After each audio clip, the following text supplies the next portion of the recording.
Hi, everyone. Thanks for joining us. Before we begin, just a reminder for those of you who were not with us earlier this morning that this is being recorded live. By continuing to participate, you're expressing your consent for that recording. I'll now turn it over to former County Executive Rashern Baker for some words of welcome. Well, thank you, Eric. I want to welcome everyone to this session.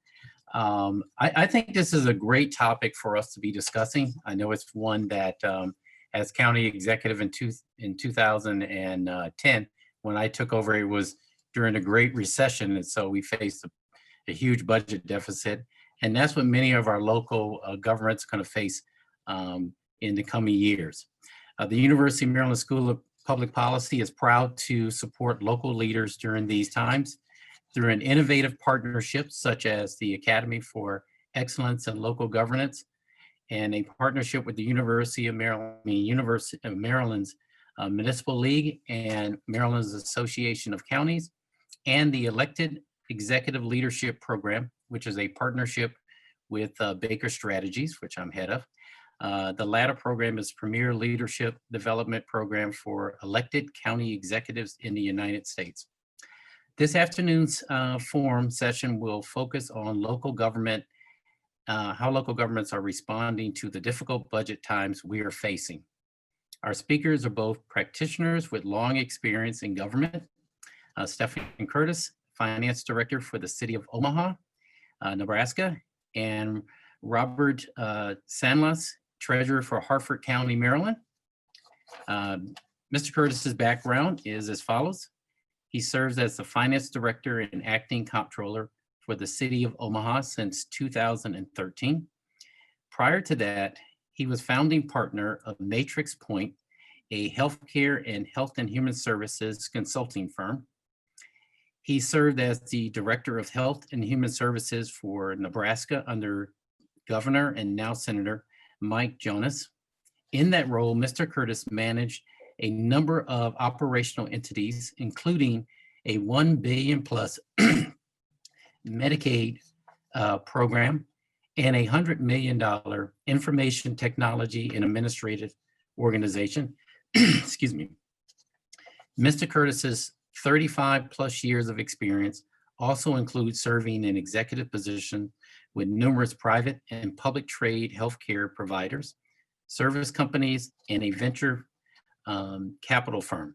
Mr. Curtis started his career as a CPA and consultant with the Price Waterhouse. He has a BA from Milligan College and a master's degree from Vanderbilt University. Mr. Robert Sanlas, Treasurer, was appointed to his current position in Harford County with a great county executive there in 2014.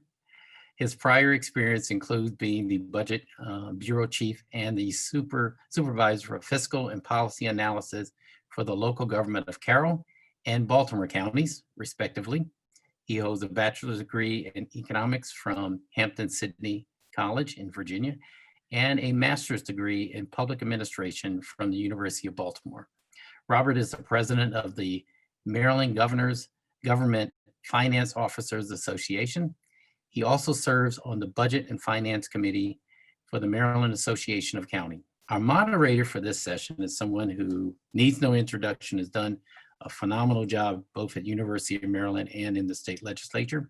Eric Lukey, who is the clinical professor for the University of Maryland School of Public Policy.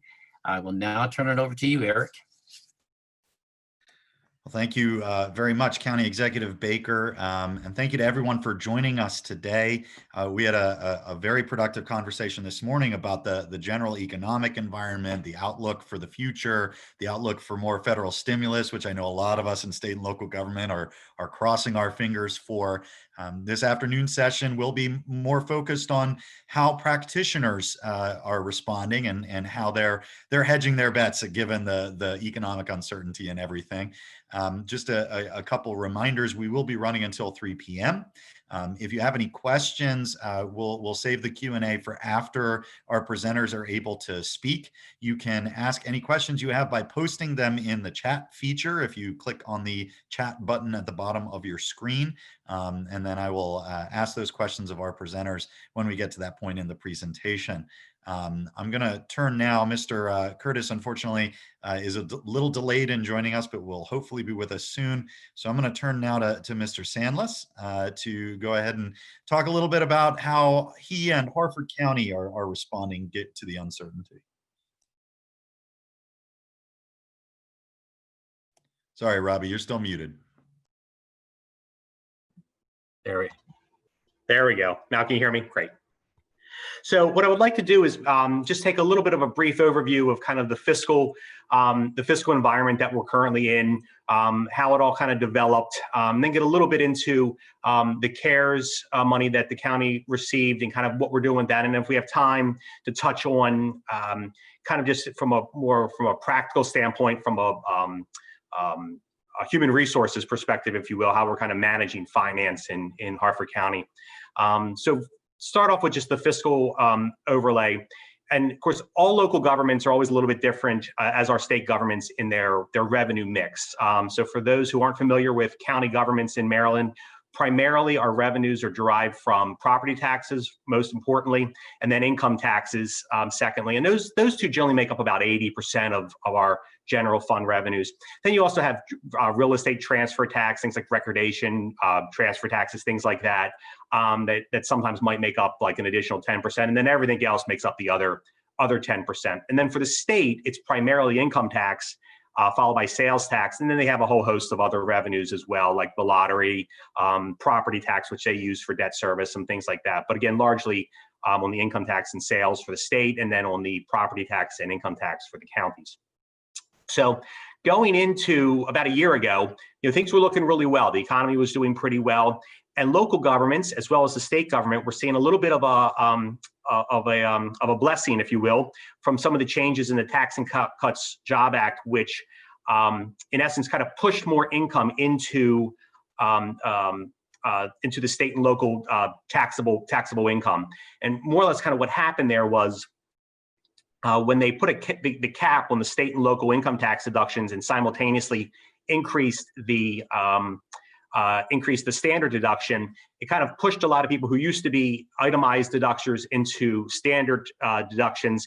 But then at the state of Maryland level, we don't have the same kind of generous standard deductions as what they have at the federal level. So it actually kind of increased the tax bill, if you will, for a lot of those people, particularly in that kind of that $75,000, $100,000, $200,000 income tax bracket. So income taxes for local governments like Harford, as well as the state, we're seeing a big bump from that. So everything, again, was looking pretty well.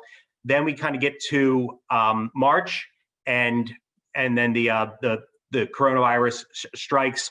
And then we're all trying to kind of grasp, like, okay, how bad is this going to be? Remember, at the time, it was still this idea that maybe it would only just be a couple of weeks.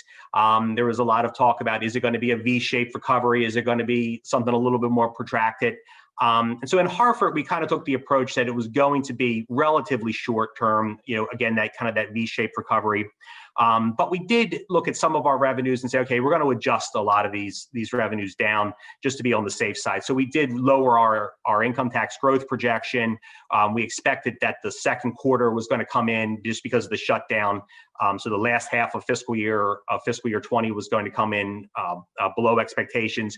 Growth going into fiscal year 21 was going to be a little bit lower. We knew things like interest was going to be down because of the federal rate cuts. We really weren't sure about what the housing market was going to do. We thought maybe if this is an extended period, people couldn't go out and build homes, or they wouldn't be looking to move or buy new homes or buy second homes or anything like that. So we also kind of cut back on those real estate transfer tax, building permits, impact fees, things like that. What we didn't quite do, though, was we more or less we didn't make any real significant cuts to our budget. So when we took our budget to the county council for approval, we pretty much still included the same things we were going to have before. So we had raises for the employees. We fully funded the school system, again, thinking that this may not be a long-term thing. And we knew that we were budgeting relatively conservatively in the past. We had built up our reserves, so we were in relatively good position to kind of weather any type of a short-term storm, if you will. So as the year went on, what we ended up finding is that we expected, obviously, fiscal year 20 to be pretty much down in that second quarter, but they didn't quite happen. So as we got into the summer and we got those numbers back, we saw that not only did income tax not go down, it actually grew. And really, there was kind of two factors at play. One is that the Maryland economy is relatively resilient. We have a lot of dependence on the federal government, also large contractors, things like that, larger employers who didn't shut down and continued to pay their individuals. But also, the real big factor was the stimulus that came through the CARES in the form of higher unemployment insurance, because that's taxable. And then when you would look at kind of the withholding numbers, you were seeing this huge spike, because a lot of people were actually making more on unemployment than they were before, particularly the people who were looking for jobs and out of jobs. It was kind of a very unequal economy in the summer. Those individuals at lower income levels, I think, were most impacted. They lost their jobs or had their hours cut, while a lot of the professionals didn't. They were just able to work from home. But anyway, those individuals who did lose their jobs were in some cases making more because of the unemployment additional bonus. Then we also just started seeing, as the summer was rolling on, that the housing market was as hot as ever, and that was kind of true throughout the state of Maryland. We did not see any of that drop off, and you could look from Ocean City to Baltimore City, as well as Harford County, and people were taking advantage of the low interest rates. They were moving into homes. So all of that, they were buying second homes, what have you. All of that was was really very promising. So kind of like where we stand right now is, again, it hasn't really been that bad, but we're really concerned about what might happen as the federal stimulus money dries up, as those extra unemployment benefits don't come through, and as the economy also starts to maybe just contract on its own. Do you have any of that contagion? Do you have any of those issues whereby the recession isn't just impacting those industries and those sectors that are affected by the shutdown, but it kind of starts an overall recession, if you will. So with that, we have certainly laid the groundwork with our allied agencies, with the school system. Also, just always to keep in mind is that in Maryland, the local government, half of our budget goes to the school system. Another significant portion after that goes to other outside agencies like the sheriff's department, or in some cases it's your police department, the community college, the library, things like that. Very little of it kind of sometimes really stays on a proportional basis, stays with the county government itself. So we have laid the groundwork with all of those agencies to say, look, there may need to be cuts if there is a downturn in revenue, to be prepared for all that. And we're also going to be very interested to see what the state is going to do as far as their budget goes when the assembly comes back into session. And of course, it's going to be a very abbreviated kind of a session this year. It's going to be a very different kind of a session. But the concern there is what type of cuts might the local governments have to deal with from the state. Now, there was a time when the county governments received a lot of direct aid from the state of Maryland. That's really no longer the case. Now, entities like our school system or the community college, the health department, those outside entities, they still do receive a lot of additional funding from the states. Counties don't receive so much. Only about less than 1% of our budget is state aid. But what we're concerned about is that might there be additional cuts that or additional cost shifts that we may have to deal with from the state, such as, a few years ago, they pushed teacher pensions onto the counties. Might there be other things like that we would have to deal with?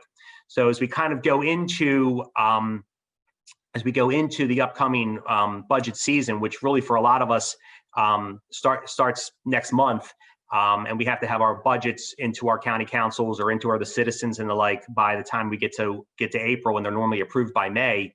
We're not going to have a ton of visibility, I think, on if there is a downturn in the economy. It might unfortunately be one of those things that by the time we start seeing that downturn, that it's the budgets are already in place, and then we have to go back the following year and make mid-year cuts. And the same is true with what we might have to do with if we have to absorb any additional cuts from the state as well. We're not going to know those until a little bit later on in the process. talked a little bit about the CARES money that we did. And one of the things to keep in mind with CARES is that the Fed said very early on, this cannot be used for revenue replacement. So you can't say, well, our income tax is down. We need to plug those holes or with these CARES monies. All the CARES money needed to be used for more or less kind of direct or indirect response to the pandemic. And so in Maryland, the five or six largest counties received direct assistance from the Treasury. Those were the counties that were above 500,000 people. But if you were less than that, the money kind of flowed through the state, and then eventually it made its way to the counties. And there was a little bit of back and forth. The state at first wanted to hold on to it and have it as more of a reimbursement. The counties pushed back a little bit, and then we received that money in the same way that the larger counties did. And so this late spring, early summer, Harford County received approximately $45 million. And so what we've been doing with that has been trying to, I guess, kind of split into two camps. One was kind of a direct response to the pandemic, so buying PPE, buying changes to county government operations, installing plexiglass, social distancing, investing in technology, video conferencing, additional laptops, all of those types of things.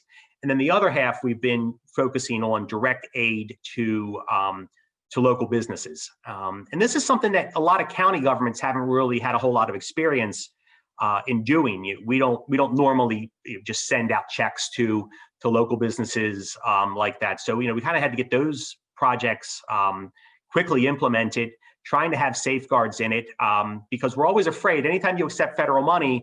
And the feds weren't the best with giving us a lot of guidance on this. But we know that if we use it improperly, they're going to come back to us and they're going to say, well, that's not eligible expense. That's not an eligible expense. You need to pay us back for that.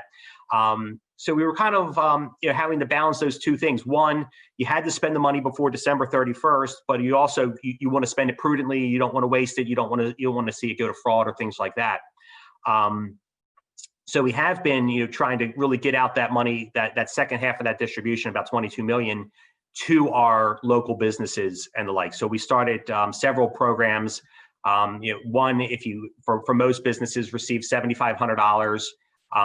Farms received $2,500. And then we received another type of a smaller grant for other businesses that didn't qualify for the first $75,000 to get a $5,000 award.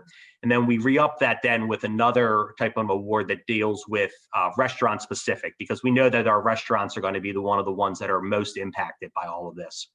And so they received an additional $10,000. So we're kind of currently going through that.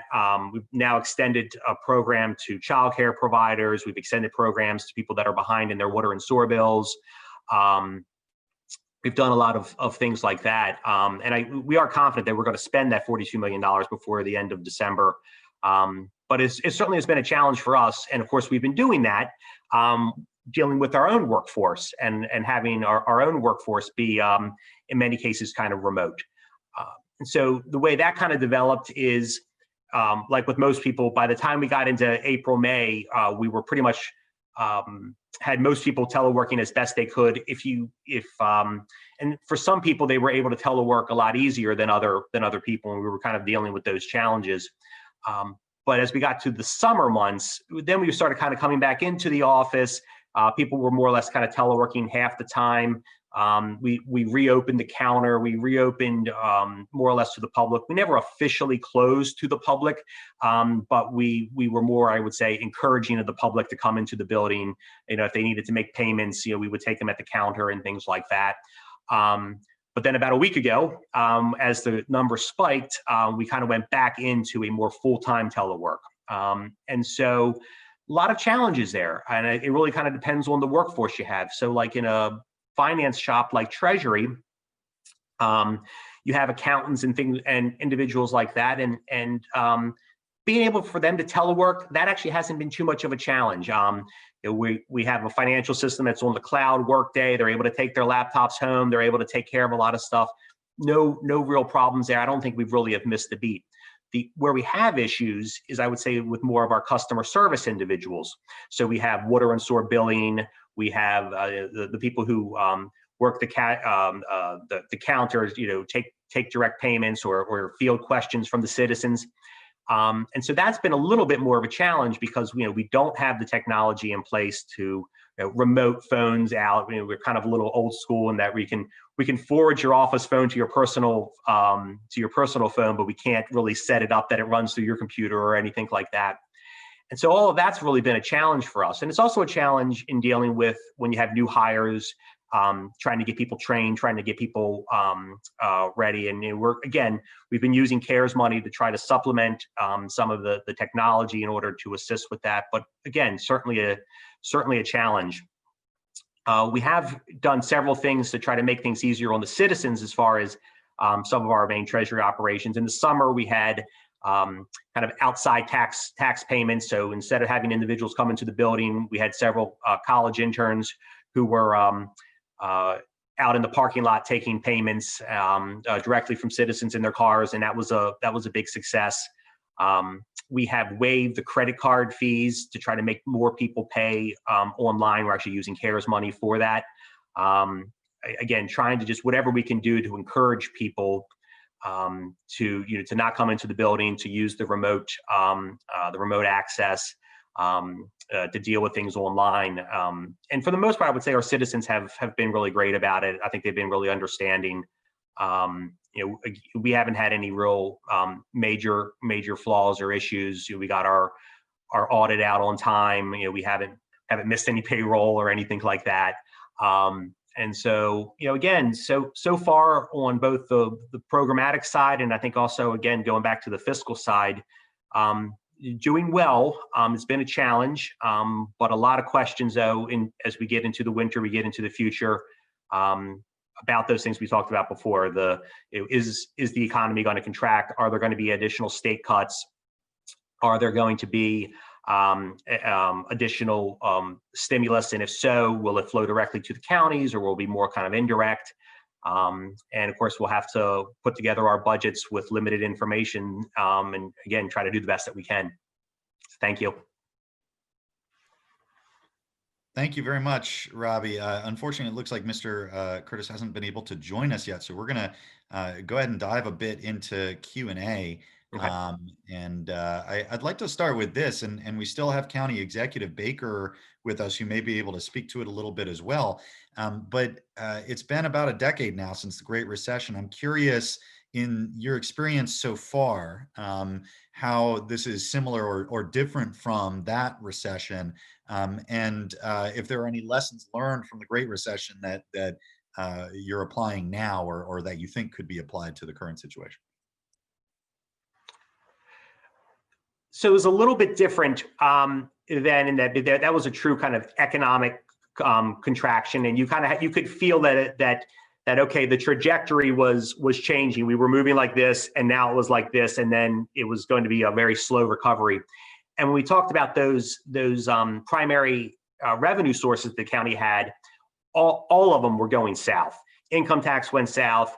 Property assessments, which in Maryland in the past never really decreased. They would go up and then they would level out. They would go up. This time they went down, and they went down considerably. And then, of course, the revenue, the transfer taxes, the recordation went down as well. But again, you didn't have some of the odd uncertainties that we are now with the pandemic. It was more like, okay, this is a really bad economy. It's probably going to last a few years. We need to start making cuts. We need to do those types of things. This one is just such a challenge because it's just the uncertainty of it all, and then on top of it, there's a lot more of a need to spend more too, at all levels of government. So because you have to address these additional public safety needs and all these additional requests that the school system may have on how they can do distance learning, and so there's a lot of expenditure pool as well as kind of revenue uncertainty. So I didn't think I would be saying that I missed the recession of 2008. I was also 10 years younger. But in some ways, like that felt a little bit more like, okay, we're used to this. It was bad, but like it wasn't unknown like this. If I could just add, Eric, and first of all, Robbie, great job outlining the challenges that you're faced. And as somebody who came in to county executive during the worst part of the recession, the old recession, you're right. We, even though, especially in Prince George's County in Maryland, like every place else, we were leading, Prince George's County was leading the nation in foreclosures. So it was really bad, but it wasn't like you had, like right now, I see, that the counties are facing with, and county executives talk about it. You don't know when this pandemic is going to end or when we'll actually get our hands around it. So it's hard to prepare for the future.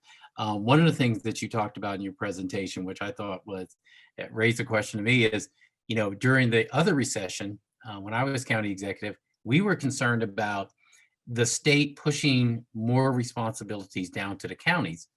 One of the concerns that I see around the country talking to county executives is the fear that not just the state, but the federal government pushing things down to the state, and then the state pushing that down to the local government, and not having the resources or ability to deal with those added things. I don't know if you're concerned about that in Harford County or your colleagues throughout Maryland. But yeah, we're definitely very much concerned at the state level that in the past they pushed teacher pensions. There's concerns that the state may push additional health department costs. There's some large tax credits like the homeowners tax credit, which targets seniors and lower income individuals. That the state might try to push those costs, the cost of that credit on to jurisdictions, the enterprise tax credit, which we use for economic development.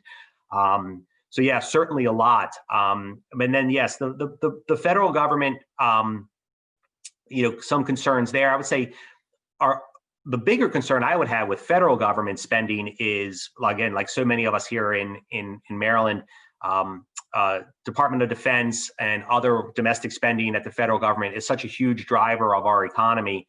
So like in Harford County, Aberdeen Proving Ground is up here. It's our largest employer. It has more advanced degrees than almost any other military installation. It's kind of like neck and neck with the Huntsville, Alabama, like all the rockets are. And that gives our citizens a really high quality of living and gives us a lot of tax revenue to work with. If there's any cutbacks there, we're going to feel them, and the same is going to be true in all of your jurisdictions. Social Security and Medicare in Baltimore County, Pax River in Southern Maryland. Prince George's County has several, Andrews Air Force Base, Andrews Joint Base now, on down the line, Montgomery County, lots of federal government. And if there ends up being some restraint there or cutbacks there, and let's face it, the federal government's spending a lot of money now. The debates are over, do we spend 1 trillion or 2 trillion or 3 trillion more? And eventually, there's going to need to be some type of payback of all that. And I don't know if that's, now's not probably the time for that. But when that payback has to occur, it could be very painful. It could be very, very painful for us, because not only will we lose that economic driver, but then also we might lose things that our citizens depend on, where like maybe the feds provided some assistance to our seniors or to our lower income individuals, and the needs don't go away. The Fed money might go away, and then the state says, "Oh, okay, well, you're going to have to fund this now on your own." We used to get a pass through from the feds, because the hard thing with local government is our elected leaders, and you know this. They're all out there.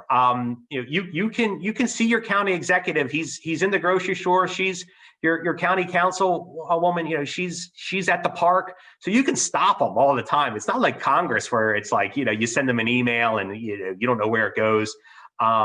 So it's always just a different environment at the local level, and the needs are much more personalized, and the communication is much more direct.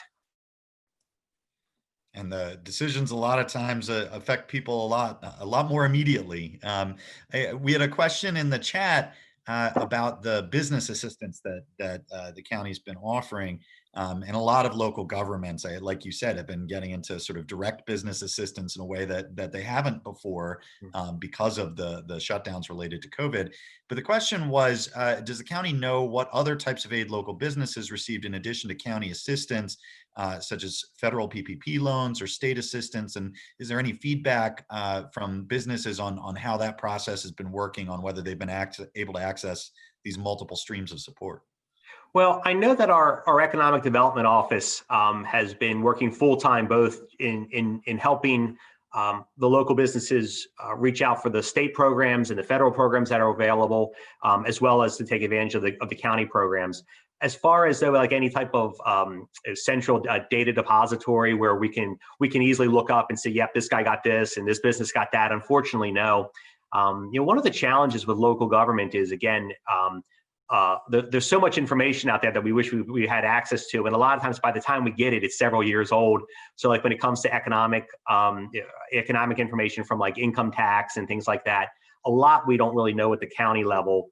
And again, and when we do find out about some of it, it's years in the past.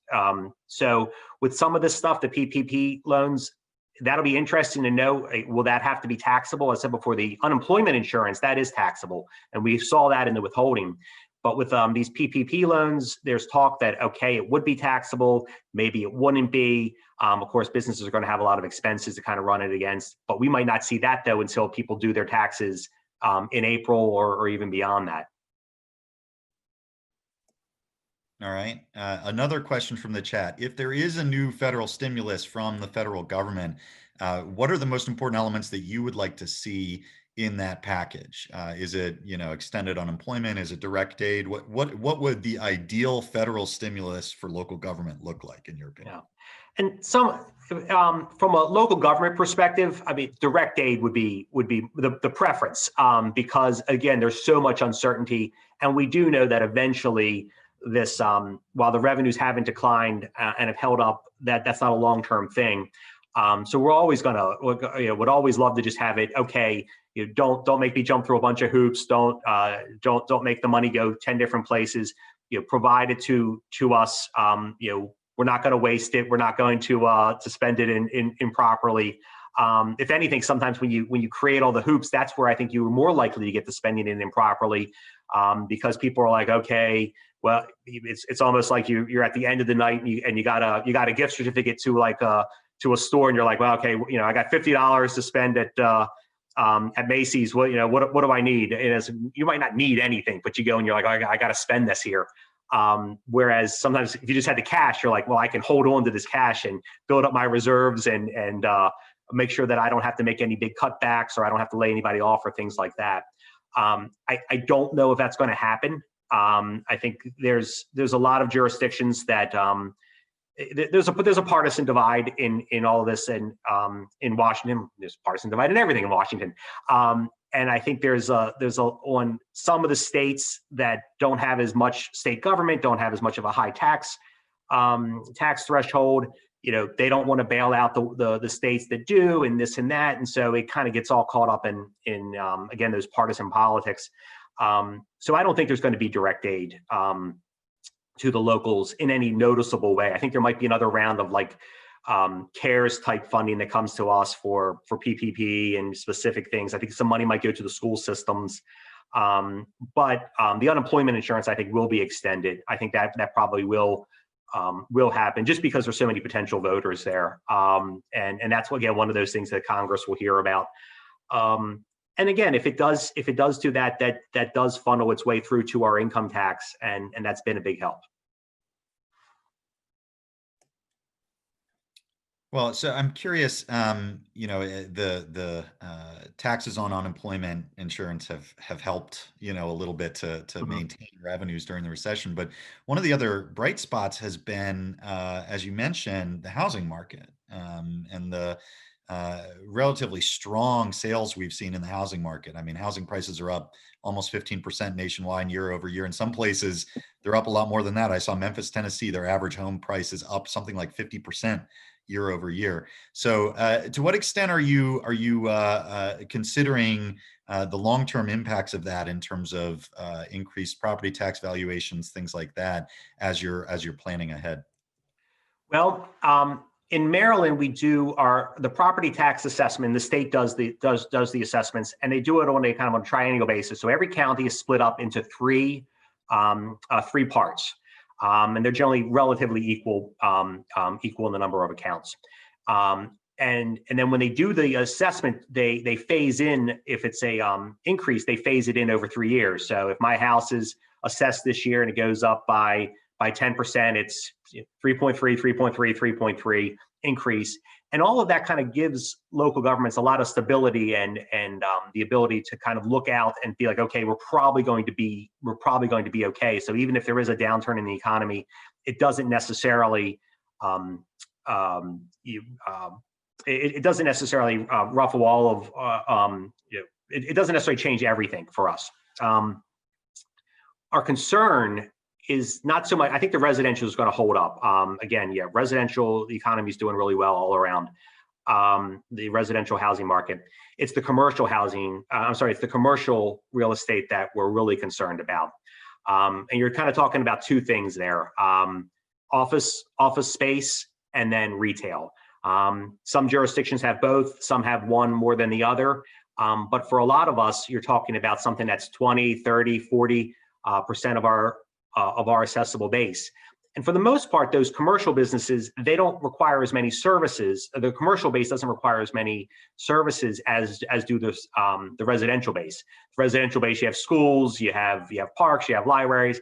You know, when it comes to the commercial base, there's some public safety, roads, things like that, but not the same big cost drivers that you have on the residential side. But if we're going to see a significant kind of shakeout in our commercial base, with malls closing, with businesses deciding they don't need a 10-story office building, they can get by with a 2-story office building, and then everybody else can work from home. That's going to be really significant. Now, we're not going to see that this year or probably next year in the numbers, but that's a concern long term. All right. Another question from the chat. Nonprofits play a key role in our local communities. What are and what should counties or other local governments be doing to keep them not only afloat but thriving? Yeah, a lot of the CARES money is going directly to the nonprofits, volunteer fire companies, things like that, and oftentimes they're being the kind of the conduit to distribute the money onto the community. So in Harford County, we have a program to help with individuals that are late on their water and sewer bills. And we're using the Harford Community Action Agency to work with those citizens. So we directly funded to the Harford Community Action Agency $1 million so that they can pay water and sewer bills kind of on those citizens' behalf. And there's also other things with food banks and things like that, and making sure they have the proper PPP and all the technology and equipment they need. So there has been, I think, an emphasis statewide to use some of the CARES money for that, as well as county resources in and of themselves. They've been a big partner in dealing with this. Eric, if I could just add, I think that's absolutely right. One of the questions that comes up is about the nonprofit community, not just making sure that they have the equipment they need to carry on their functions, whether it's PPP or that, but it's really keeping them afloat, because many of the nonprofits, fill that gap that we don't do in our local government. So you take Montgomery County in Maryland, for instance. They put a lot of their local resources into the nonprofit community in direct aid.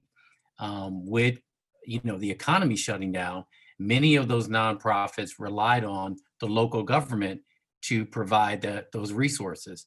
So I know some of the talk is, how can we make sure that at the federal level it's floating down? It'll get to, as Robbie said earlier, it's better to have the money come directly to the local government because they're seeing this firsthand. So if you had a nonprofit that's providing healthcare to your population, being able to make sure they got that money. Nonprofits that were dealing with people with disabilities. I know that's a big issue in Prince George's County, but I think that's going to be one of the issues that local governments are going to have a big time dealing with over this next year, because that's directly affecting at the local level. And so many of those nonprofits that fill the gap aren't large nonprofits that are nationwide. They're very local to jurisdictions throughout the country. So I think that's something that is incumbent upon local governments to start thinking about how you're going to deal with that as your budgets are shrinking over the year. All right, so we've got a lot of advice for Congress on how best to support local governments. What about states? What should, governors and state legislatures be thinking about in terms of, ensuring that local governments are able to weather the storm? First, kind of do no harm to us. Don't push any additional costs onto the counties. So again, the teacher pensions, the tax credits. We're already going to be likely dealing with having to do additional funding for our schools through the Kerwin plan. I don't think there's enough momentum with all of this to, particularly with the strong revenue numbers that they got from the last from the close of the books last year. I don't think there's any desire on the General Assembly's part to stall or to put a halt to Kerwin. So county governments are going to have to be spending more money on their school systems already through that way, as will the state. So when you look at all that, just again to not make it more and more difficult on us by pushing additional costs on us. Thanks for that. For those of you who are out of state, Kerwin is a big education reform package that passed the Maryland General Assembly this year, which has been the subject of a lot of conversation in our state. We have a number of questions in the chat. I'm not sure we're going to get to all of them because they're coming fast and furious, but I will do my best.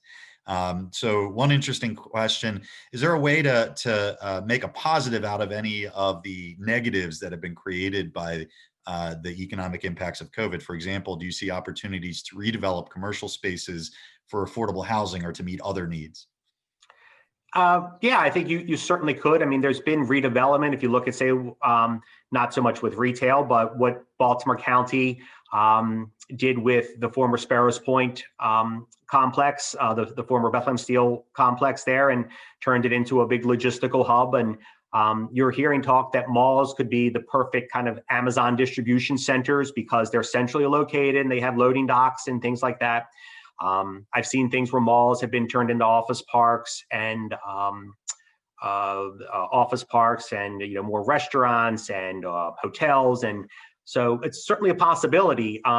There's a lot of retail space though in this country. The United States has more retail space, more square footage per person than any other place else on the planet, and I think Canada's number 2, and they're significantly below us. So as more and more retail becomes online, and if more and more work becomes office space, there may be some of these interesting things we can do, but there may not be enough of it, and it may not be seen equally between all entities. Some locations are going to be very desirable, but then other areas are not going to be. And then as communities get kind of these, I guess they're almost like a retail brownfield. That's going to be a real challenge because they're still going to need the service levels. They're still going to have a pool and the kind of the quality of life there. And there may not just be enough outside private resources to reinvent them. Government's going to be somewhat limited. There's only so much we can do. Government's not going to go in and redevelop all of those sites. There's just not enough money, and there's just too many of them. Fantastic. Well, thank you very much. We've been joined now by Stephen Curtis. Greetings to Omaha, Nebraska from here on the East Coast. Thank you to Mr. Curtis for joining us. And I'm going to turn now to him if you're ready, Mr. Curtis, for his presentation. Sure. Are you ready for it now? Yep, go right ahead. So a brief overview of the city is that it's a strong mayor. You could go to the second slide. It's a strong mayor, city council. The metro area is about 1 million people, and the city population is just below about 500,000. We had a 2020 budget of about 1.2 million. I think you could go back. Yeah, no, that's the right slide. Sorry. About 5,000 employees, 2,900 or so active, and 3,400 or so retirees. About 1.3 billion in bonds, and about 2 billion in pension obligations. If you go to the next slide. Prior to the pandemic, our sales and property taxes were looking phenomenal. We were in really pretty good shape, and our convention center and everything else was in very good shape, pretty full, a lot of national events. And it was really looking towards being a record year, including our Hilton Hotel, which was also a owned hotel by us, and it's the convention center hotel. But then as the pandemic, on the next slide, as the pandemic came in, it was about January, the end of January, we started to take COVID patients off the cruise ships into our biocontainment unit, which was one of the few in the country. It's where they also treat Ebola patients when those were coming in a few years back. And by about mid-March, like most places in the country, it was becoming clear that there was community spread and that a lot of big events were being canceled. And for us, that meant things like Berkshire Hathaway, College World Series, NCAA basketball finals, USA swim trials, NCAA National Final Four women's volleyball, and all those events equate to hundreds of millions of dollars for the community. So at that point, we began to look at our own revenue losses and assumed our revenue losses were in the tune of about 125 million. And then as the pandemic wore on, we revised that down to more like ultimately about 75 million in total losses from revenue losses and about 47 million for the city itself. We believed that we would get some CARES funding, so we decided not to do anything really draconian, but we did cut about 22 million out. If you go to that next slide, you can see some of the things we did. Hiring freezes, spending freezes, cut a lot of budgets, cut overtime, closed libraries, closed pools, and a lot of those things just to come up to about 22.7 million or so. And again, we didn't think that would be enough, but we thought that was a good start. And that would hold us until we could kind of figure out what our CARES funding options were. If you go to that next slide, some of the funding options, the main one was the CARES Act, but as most big cities and counties and everybody figured out that unless you were really giant, you weren't going to get any. It was going to either go to your state or the largest counties and cities. I think we missed the cutoff was 500,000. We missed it by about 10 or 20,000 people. So that left us working with both our state and our county to see who would be willing to step up and help us. And the Treasury, as you may remember, when it first started, it only covered PPE, so it wasn't really all that helpful until the Treasury changed it so you could presume for your police and fire costs. And that was the first time that we had some light at the end of the tunnel and that we were pretty sure we could come up with some money to help fix our issues. We were able to finally get a commitment of 60 million between the state and the county to fund us. And we assumed that that would be enough to at least get us pretty close to even for the year. There are also DOJ grants and FEMA grants out there to the tune of about 300,000 for us for the DOJ grants and FEMA grants of about 1.6 million. During that same period, if you go to the next slide, you might remember civil unrest started, the George Floyd protest began. Then we had a young man who was shot and killed by a bar owner during the second night of that. He was determined to have done it in self-defense, and so a whole new round of unrest kind of sprung from that. So we had a few weeks, like a lot of cities, of unrest, and during that we experienced a couple $1 million worth of police and fire overtime, as you might assume. If you go to that next page, our COVID specific costs outside of the revenue losses of about 75 million were PPE, like a lot of places. We had probably a few million of that. We experienced a lot of overtime for police and fire. We've had a few hundred of our police and firefighters go out with COVID, so there's a lot of overtime to cover that. A lot of civilian employees that have gone out with overtime. So that's probably to the tune of about 2 million. And one last thing that I think we're beginning to experience is we're having some, in this case, police and firefighters coming back 6 or so months after having COVID and having health conditions like strokes and other things that nobody can prove is or isn't related to COVID and more than likely will be attributed to COVID. And because of that, we'll probably end up having some costs for that, but it's so early, we don't know what those costs are. And then my final slide, if you go there, the future outlook for us is that we've gotten 27 million of our CARES Act funding already. We expect to receive an additional 33 million or so soon. Our economy is relatively strong, and we actually budgeted our 2021 year as if it would be a normal year. And we came to the conclusion back in about May or so when we did that, that we had no way to know for sure what the next year would look like, and it didn't make a lot of sense to come up with some arbitrary budget numbers. And what we decided to do was budget as a more normal year, and then late in this year, if that became clear that it wasn't the right answer, that we would change course and do something a little different then. We expect our revenue shortfalls next year to be kind of de minimis, 10 million or so, primarily restaurant, hotel, and rental car, and that most major events are scheduled to return.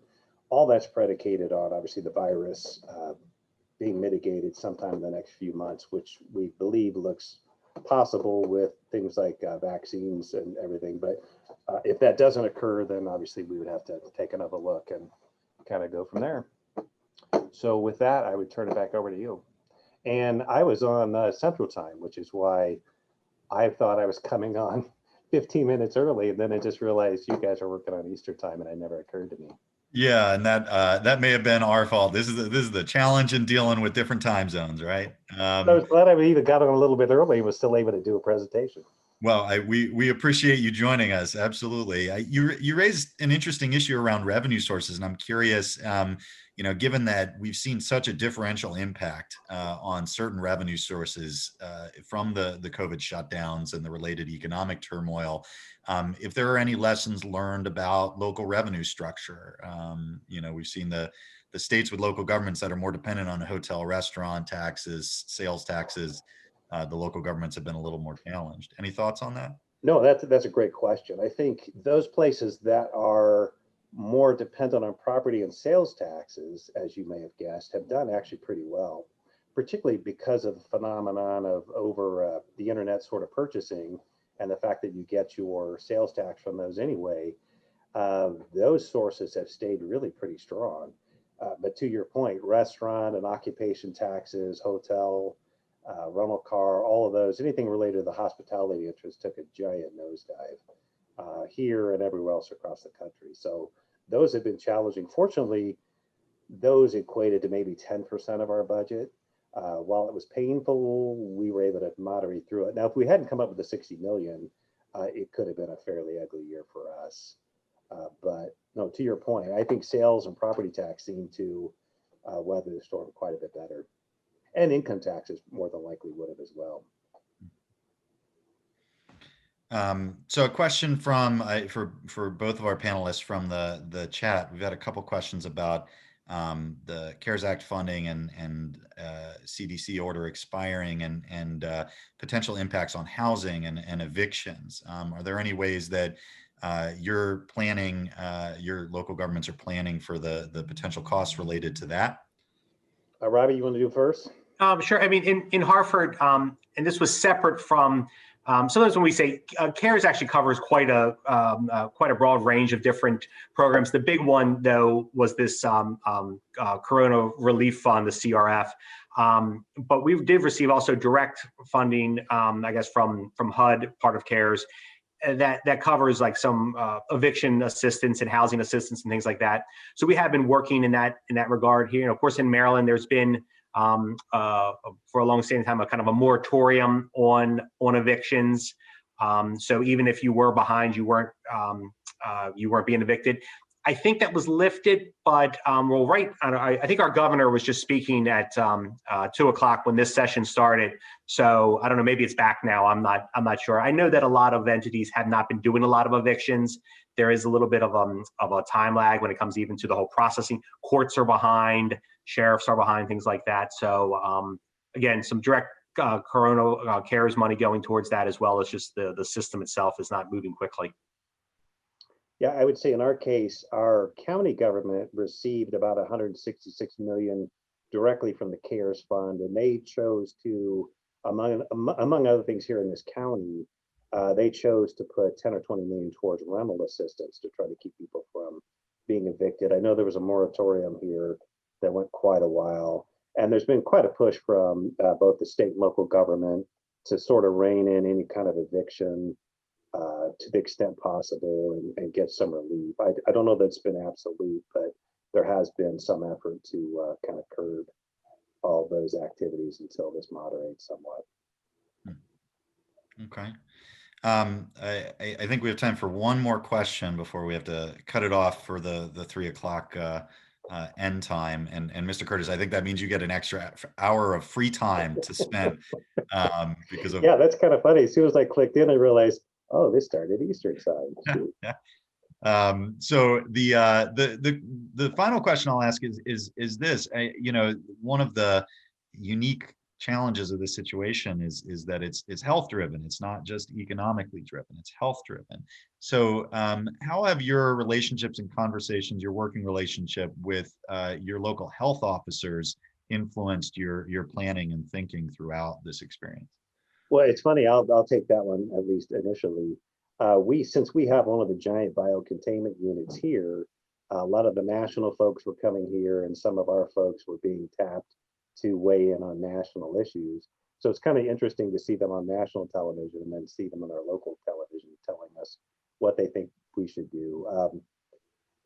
So we have quite a resource here, but interestingly enough, the city itself doesn't have a health director. We rely on the county. We're the lion's share of the county, probably 85% of the whole county population.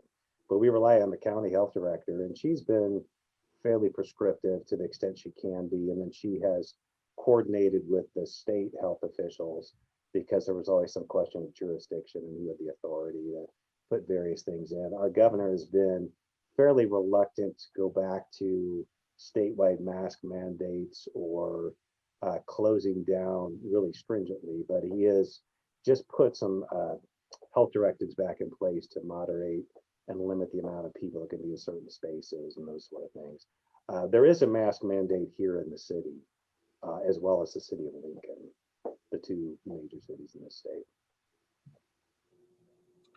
No, and I think we have a strong partnership with our health department. And again, originally the CARES money was kind of supposed to be administered for the smaller counties through the health department. Actually, they really didn't want to do that. They wanted us to take it over because that's more or less where our expertise are. And then I think we've had a good relationship of the county doing what the county kind of knows best when it comes to fiscal management, when it comes to public safety, things like that. And then the health department taking it from the more health, from the health roles. So both sides are working well. Here in Maryland, the governor has pretty much said that local jurisdictions can enact rules that are more strict than what the statewide mandates are, but not less strict. So in Harford County, we've largely been maintaining kind of what the governor maintaining the state regulations at the local level, and not trying to do any further implementations or additional restrictions. And really up to very recently, our numbers were really good. And the past week, things have kind of just taken a weird change just around. And I think it caught a lot of us a little bit. I think we were kind of getting used to it. There was a lot of COVID fatigue out there. And because things looked like they were getting better, and then all of a sudden it just, in the last week or so, things have changed. And so we've had to make those changes. And in the county, we've had to adapt those as well to be in line with both what the state wants to do, but also kind of responding to our own community. Well, thank you very much. Thank you to both of our presenters, Mr. Sandless, Mr. Curtis. It is so important, given the times we're in and given that this is going to go on for a while longer, that we all continue to share our thoughts and best practices with each other. Again, apologies to Mr. Curtis for our miscommunication about the time and time zones. And for those who've joined us and are attending, if you'd like to learn more about the programs the School of Public Policy provides, you can find out more at our website, spp.umd.edu. Once again, thank you, Mr. Sandless. Thank you, Mr. Curtis. Thank you, County Executive Baker, for the introduction. And I hope everyone has a good remainder of their day. Thank you. Thank you.